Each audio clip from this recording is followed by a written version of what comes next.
Hi, my name is Fawzi Mesmar, and I'm a game designer, author, and public speaker.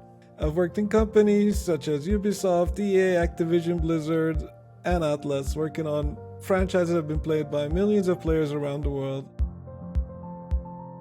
A game designer is a person that is responsible to build a fun player experience. Ultimately, our role is to create an experience that should derive fun towards the player.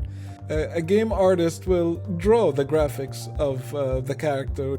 A game programmer would make that character or that art asset jump when you hit a button. A game designer would say that there is a world, and in that world there is a character, and then the game designer would work with the artist and the programmer of making that concept into a reality.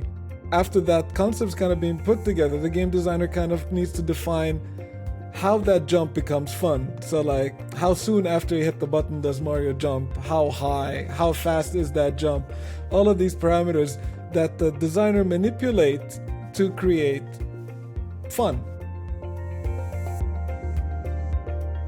Projectile motion. It is basically when you throw something and it follows a hidden path.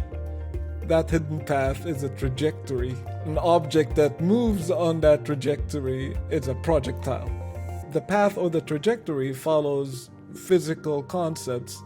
In real life, we follow the laws of physics. A lot of games try to mimic real life physics as much as possible to create a sense of realism. So that's why a lot of more realistic games are trying to create physics and object manipulation that resembles the real world as much as possible. With that, obviously, you get a lot more believability, a lot more relatedness, because this is how it works in real life, so of course it will make sense for it to work there.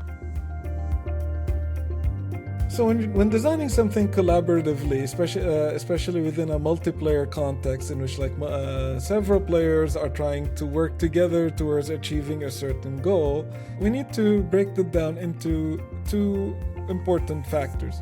Good and clear goal design, goals that are easy to understand, intuitive, achievable, and provide the right level of guidance towards how you can get started.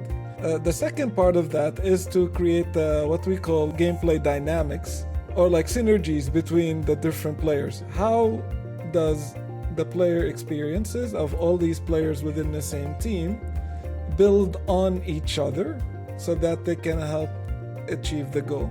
So the minute there's a conflict of interest in which one player achieving the goal gets them a better situation than other players, then that immediately turns it to become something more competitive.